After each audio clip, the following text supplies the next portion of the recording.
Let's see what the headlines are across Nigerian newspapers now. We'll begin with First News.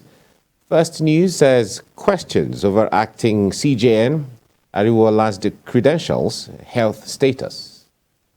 Questions over acting CJN, Ariwola's credentials, health status. That's what the First News there has. And from there, let's go to the Punch newspaper. Excuse me. Ex-CJN to get 2.5 billion naira benefits. Senate begins corruption probe.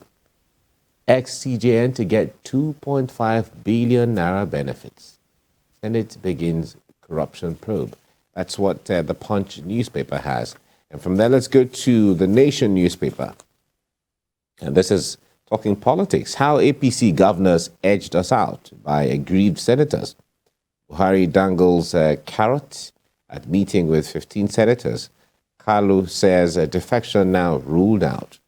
Okay, but they held a meeting with the president, about 22 or about 15 senators thereabout. All right, that's the Nation newspaper. Standard Times says mass defection. Buhari appeals to aggrieved senators assures of resolution before 2023 polls.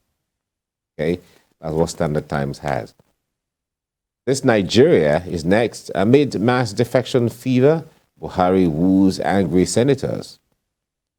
Amid mass defection fever, Buhari woos angry senators. That's what this Nigeria has. Leadership newspaper. Aftermath of primaries.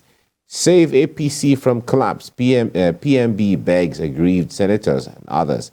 That's President Muhammadu Buhari. Save APC from collapse. PMB begs aggrieved senators, others. All right, Daily Times is next. Daily Times says APC will heal before 2023 polls.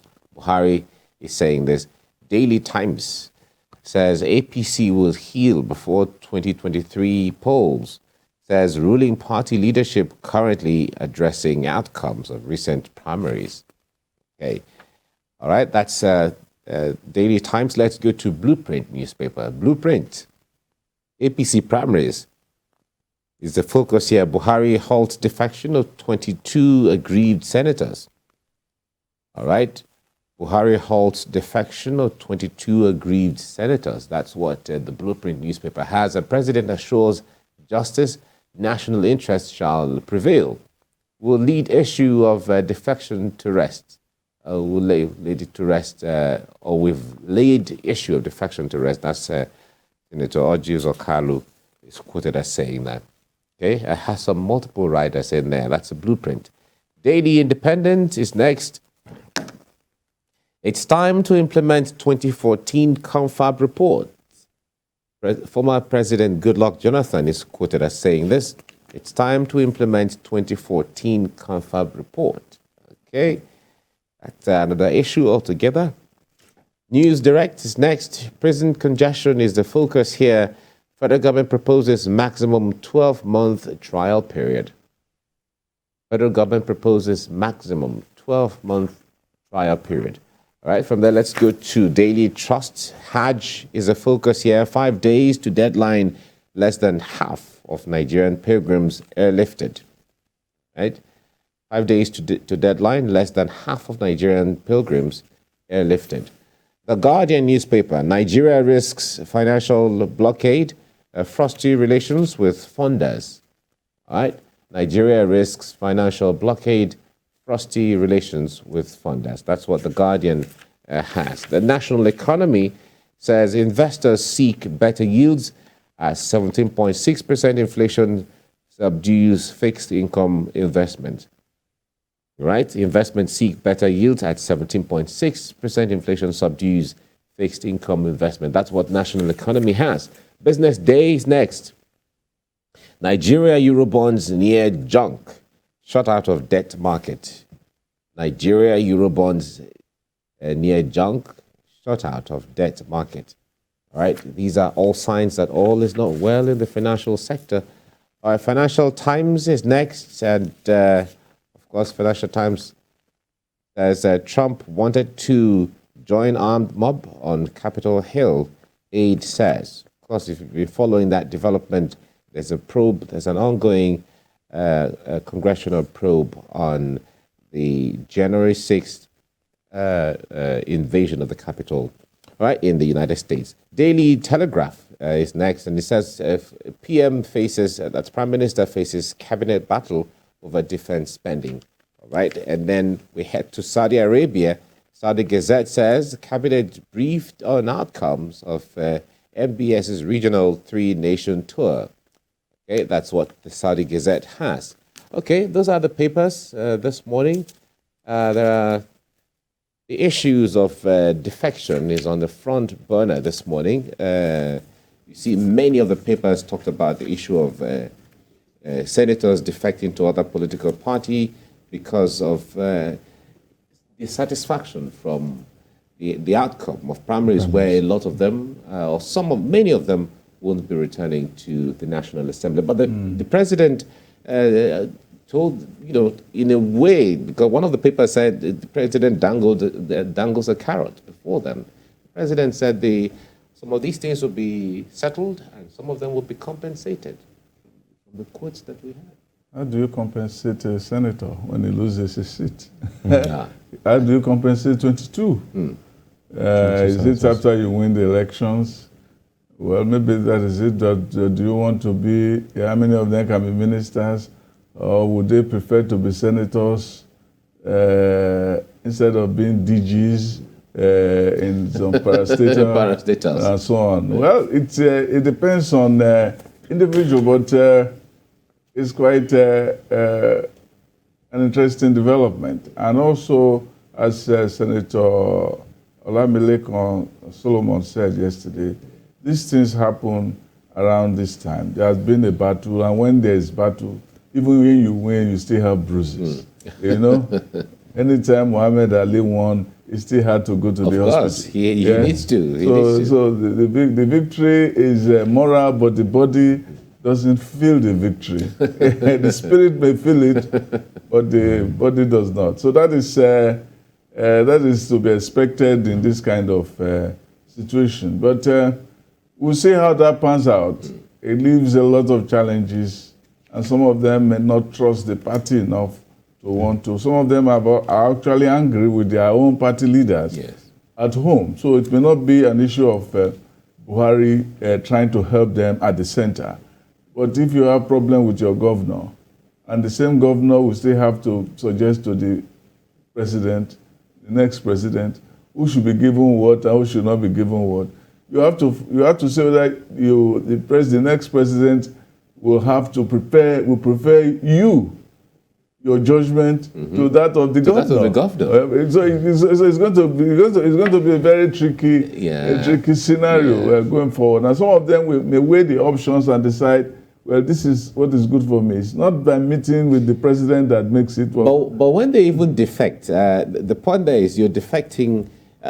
How do you get the satisfaction when you defect? Or it's just a way of protest? No. Some of them, one thing you know about politicians is that they are eternal optimists. If you miss with them, you will see that there's collapse, there's disaster ahead, but somehow they will put their head inside the storm. You wonder, what is he seeing that we are not seeing? Exactly. And then when the disaster comes, and they hear that, they have been cheated, something extraordinary has happened. But we saw all of this coming. Why did you say it? That's true. I think I was just going to mention that will this make the APC weaker in the coming months, barely 7 or 8 months to the elections, especially if we continue to see this kind of grievances or disgruntled members of the party?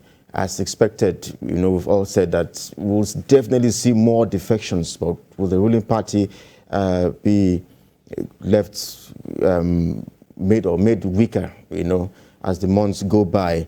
As Sam has mentioned, these issues cannot be resolved at the center. They have to be resolved back home.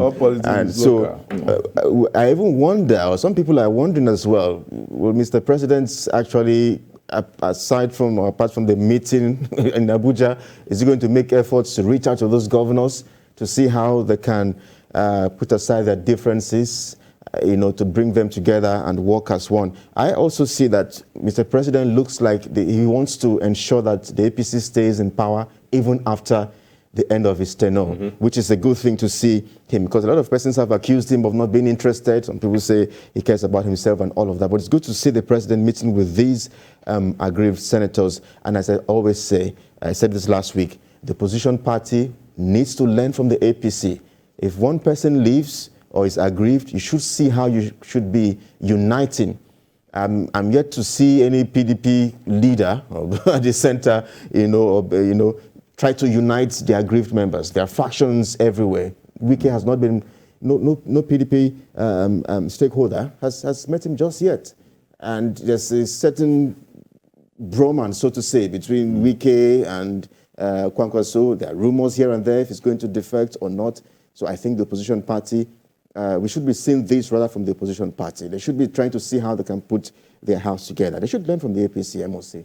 But a person like Wike, whose station has been noted for cacophony, it is interesting that you are hearing is silence. Yeah. and that silence is troubling. That is unusual. That silence is very troubling. That is unusual. Really unusual. Now, for the APC senators, the point there is, it now becomes incumbent on the national chairman to begin to close that rank. He has already seen the body language of the president, heard the president's message.